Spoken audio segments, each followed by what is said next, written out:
22 April 2025 ची दुपार. पहलगामचा परिसर कुरणावर पर्यटक फेऱ्या मारत होते, निसर्गाचा आनंद घेत होते. नुसतेच बसून होते तर कोणी खात होते, कोणी फोटोज काढत होते. सगळ्यांमध्ये तो सुद्धा होता. त्याचं लक्ष पूर्ण पर्यटकांकडे होते. त्याच्या चेहऱ्यावरचा आनंद पाहण्यात, त्याला काय हवं काय ते नको बघण्यात त्याचा वेळ चाललेला होता. आणि अचानक त्याला गोळीबाराचा आवाज ऐकू आला. विषय फक्त आवाज ऐकू येण्यावरच थांबला नाही, तर हा गोळीबार त्याच्या डोळ्यासमोर घडत होता. शांत सुंदर परिसर कुरणावर दहशतवाद्याची थैमान घालायला सुरुवात केली होती. त्यांनी महिलेला आणि पुरुषांना बाजूला केलं. पुरुषांना आपला धर्म विचारला, कलम वाचायला लावला आणि गोळ्या घातल्या. आपल्या डोळ्यासमोर आपल्या माणसांचे जीव जाताना अनेकांनी पाहिले. त्यांना शक्य होतं त्यांनी तिथून निघून जाण्याचा प्रयत्नही सुरू केला, कारण प्रत्येकाला आपला जीव वाचवायचा होता. पण त्याला सुद्धा तिथून पळून जाण्याची संधी होती. पण त्यांनी तसे केले नाही. तो थांबला दुसऱ्यांचा जीव वाचवण्यासाठी, स्वतःचा नाही. आपल्यासोबत आपल्या जबाबदारीवर आलेला एका पर्यटक महिलेचा. त्याने महिलेला आणि सोबतच्या काही पर्यटकांना वाचवलं, पण यात त्याचा मात्र जीव गेला. ते घडलं जम्मू काश्मीरच्या आदिल हुसेन शहासोबत. पर्यटकाचे न्याय करणारा 29 वर्षाचा तरुण आदिलसोबत नेमकं काय घडलं? पर्यटकांचा जीव कसा वाचवला जाणून घेऊयात आजच्या या व्हिडिओमधून. नमस्कार, स्वागत आहे तुमचे आपल्या यूट्यूब चॅनल जीवनावरील इतिहास. आदिल जम्मू काश्मीरमधल्या हा एक हापतनार नावाच्या दुर्गम गावातला पहलम गाव पासून जवळपास 25 किलोमीटर अंतरावर आहे. त्याच्या घरात त्याचे आई वडील, त्याची पत्नी, 2 मुलं आणि 5 लहान भावंडं राहतात. घरातला कर्ता पुरुष एक. घर सोडलं तर त्याच्या कुटुंबाकडे दुसरी कोणतीही संपत्ती नाही. आदिलच्या कमाईवर त्याचं अख्खं घर चालतं. त्यासाठी तो दररोज सकाळी पहलगामला जातो. आदिलकडे स्वतःच्या मालकीचं खेचर नाहीये आणि पर्यटकांना खेचऱ्यावर बसवून रॅलीमधल्या मिनी स्वित्झर्लंड सारख्या स्पॉटला घेऊन जातो. हा भाग दुर्मिळ भागात असल्यामुळे पर्यटकांना एकतर पायी किंवा खेचऱ्यावर बसून जावं लागतं. पहलगाम आणि आसपासच्या गावातील लोक इथल्या पर्यटकांच्या येण्याने त्यांचं दिवस चालतो. आलेल्या दिवसाला त्यांना त्यातून 400 ते 500 रुपये मिळतात.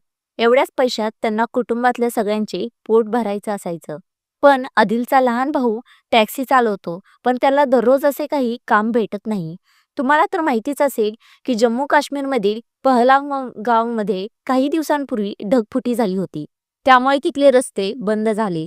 3 दिवसापासून घरी बसून होता. पण आदिलला माहिती होतं घर चालवायचं आहे तर आपल्यालाच घराबाहेर पडावे लागणार.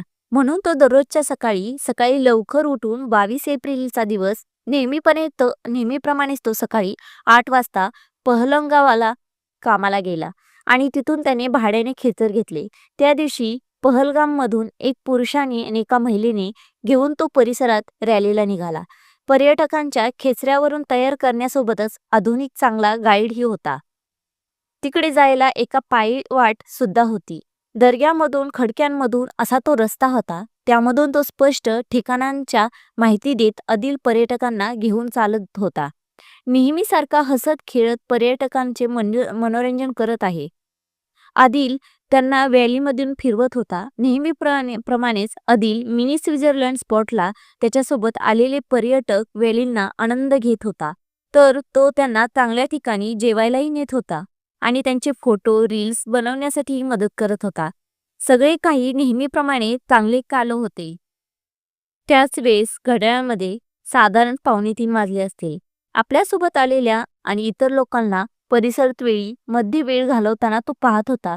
लोकांच्या हसण्याचा आवाज सगळीकडे घुमत होता.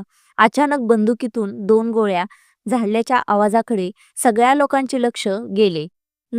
झाडलेल्या गोळ्यांनी दहशतवाद्यांचा सगळीकडे आरडाओरड चालू झाली. आदिल 2 पर्यटक उभे होते. तिथे दहशतवादी आले आणि त्यांनी लोकांना त्यांचे नाव व त्यांचा धर्म विचारायला सुरुवात केली. तर पुरुषांना वेगळ्या साईडला केली आणि महिलांना वेगळ्या साईडला केली आणि पुरुषांवरती गोळ्या घातल्या. आजूबाजूच्या लोकांनी पळून जायला सुरुवात केली. तेवढ्यात आदिल पर्यटकांना घेऊन आला होता. त्या महिला आणि पुरुषांना दहशतवाद्यांनी नाव विचारले. आदिलला पळून जायची संधी खूप चांगली होती.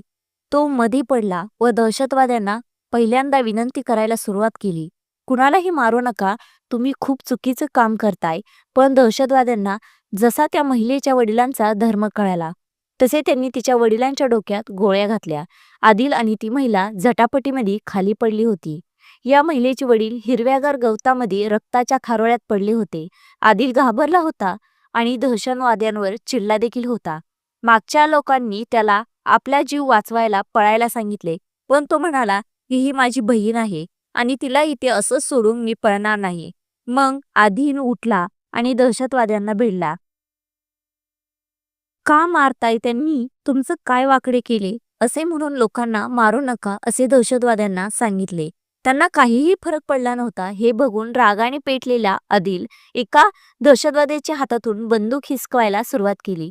आदिल आणि दहशतवाद्यामध्ये झटापट चालू झाली, पण त्याला बंदूक पिसकावता आली नाही. दहशतवाद्याने त्याच्यावर 3 गोळ्या झाडल्या. 2 गोळ्या त्याच्या मानेतून आरपार गेल्या आणि 1 गोळी त्याच्या खांद्यामध्ये घुसली.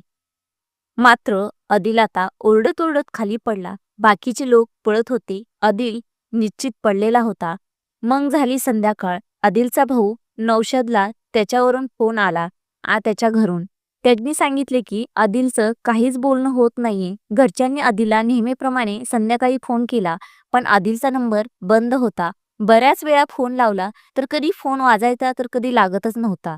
काही वेळातच पहलगावमध्ये हल्ल्याची बातमी सगळीकडे पसरली आणि आदिल कुठे आहे हे बघायला नौशाद हॉस्पिटलमध्ये गेला. हॉस्पिटलमध्ये एक पर्यटक भेटली महिला. तिने सांगितलं, आमच्या कुटुंबातील एकाचा मृत्यू झालाय. तुमच्या भावानी आम्हाला वाचवण्याचा प्रयत्न केला. नौशादनी दिलेल्या माहितीनुसार जेव्हा दहशतवादी गोळीबार सुरू केला तेव्हा सगळीकडे तिथून तिथून लोक पळून जात होते. बरेच लोक लोकल होते, ते जण आदिलला ओळखत होते. त्याने आदिलला सांगितले, इथे थांबू नकोस, लवकर पळून जा. पण आदिल पळून गेला नाही, दहशतवाद्यांशी लढला. तो त्याला विचारत होता की तुम्हाला काय प्रॉब्लेम आहे, हे पर्यटक आहेत, निर्दोष आहेत, तुम्ही त्यांच्यावर का हल्ला करताय. आदिल असाच होता. त्याचं ते बोलणं दहशतवाद्यांना आवडलं नाही. हॉस्पिटलमध्ये 26 मृतदेह होते, त्यापैकी एक माझा भाऊ होता, मारले गेलेल्या मधल्या एकमेव मुस्लिम. आदिलचे वडील सय्यद हैदर शहा आदिलच्या मृत्यूमुळे खचून गेले आहेत, पण त्यांना अभिमान आहे. आपला मुलगा हक्कासाठी लढला. ते म्हणाले, माझ्या मुलाने दहशतवाद्यांशी लढा दिला आहे. गोळी लागल्यानंतर एक माणूस खाली पडला. गोळी लागल्यानंतरही एक माणूस खाली पडला. त्याच्यासोबत एक महिला होती, ती पडली. त्यांना उचलत तर दहशतवाद्यांनी त्याच्यासाठी लढला. तो एक चांगला मुलगा होता. तो हक्कासाठी आपले प्राण देण्यास तयार होता. आदिलच्या शौर्याची गोष्ट सगळ्या देशात पसरलेली आहे. आदिल लढला माणसांसाठी. दहशतवादी जम्मू आणि काश्मीरचे किती नुकसान करत आहेत हे त्याला माहिती होतं. आपलं घर आपल्यावर अवलंबून आहे. आपल्यासमोर आपल्या मुलांचं भविष्य आहे. आपण कमवून आणलं नाही तर घरचे काय खाणार याचा प्रश्न आहे. प्रत्येक गोष्ट त्याला माहिती. तो पळूनही जाऊ शकत होता. तो आपला जीवही वाचवू शकत होता. जबाबदारी घेतली. जीवाला धोका असूनही त्याने त्या पर्यटकांचा जीव वाचवला. अशी आहे आदिलची शौर्यगाथा. तुम्हाला हा व्हिडिओ कसा वाटला कमेंट्स करून नक्की सांगा. आवडला तर चॅनलला सबस्क्राईब करा आणि लाईक करा. धन्यवाद.